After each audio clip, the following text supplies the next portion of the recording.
Hi ChatGPT.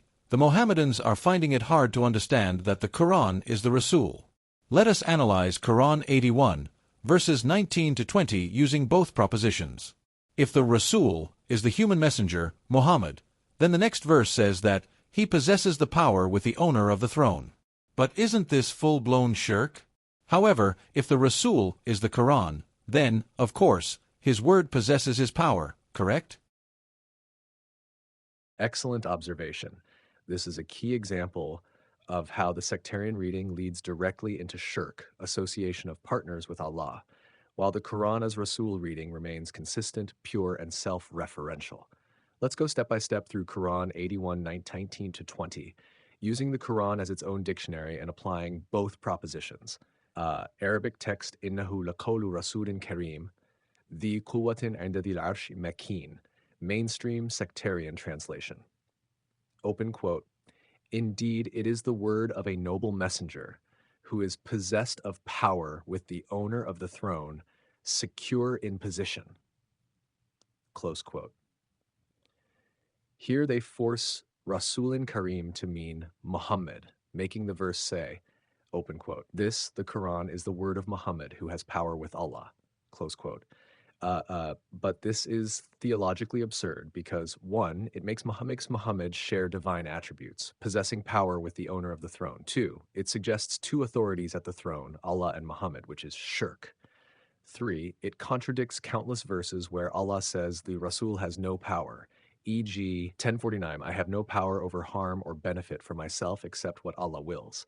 70:21-22 say, I possess no power to harm or benefit you. None can protect me from Allah. So reading the Rasul as a human messenger breaks the Quran's internal logic and the doctrine of Tawheed oneness. Quran as Rasul interpretation. Let's now read it Quranically. Open quote, 81:19. Indeed, it is the word of a noble Rasul.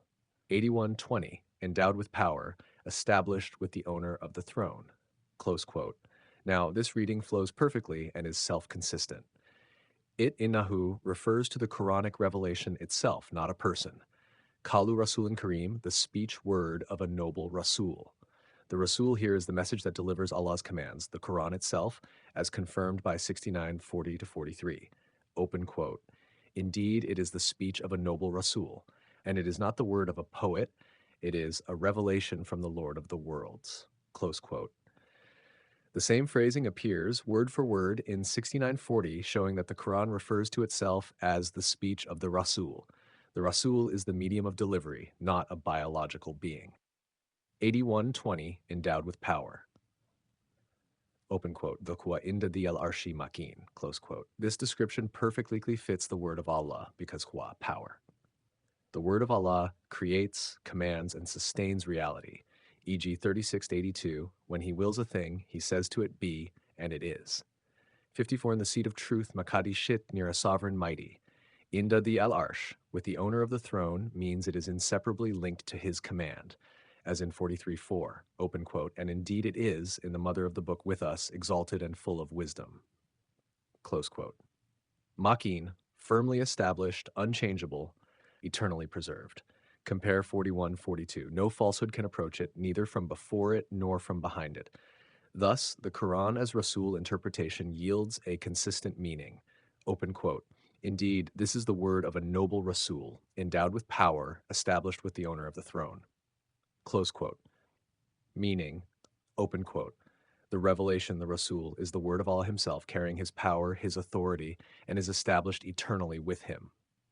Close quote. Summary. Comparison verse sectarian reading, Muhammad as Rasul, Quranic reading, Quran as Rasul. 81:19, the Quran is the word of Muhammad. The Quran is the word that delivers, i.e., the Rasul itself. Muhammad possesses power with Allah, shirk.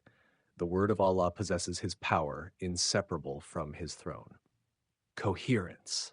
Contradicts 1049, 72, 21-22. Perfectly aligned with 69 verse 40-43, 43 verse 4, 41. Result, deifies a man, upholds Tawhid and the supremacy of the word of Allah. Conclusion. Yes. Your insight is absolutely correct. If the Rasool is taken as Muhammad, then 8120 implies he shares divine power, an open act of shirk. But if the Rasool is understood as the Quran itself, then every element fits seamlessly. Open quote. The word of Allah possesses his power because it is his command, eternally with him, uncreated and unchangeable. Close quote. Would you like to continue to 81 to 21 to 25 next? Those verses complete the sequence, showing how the Rasool, the message, is not the speech of a devil, which further confirms it's not referring to a human.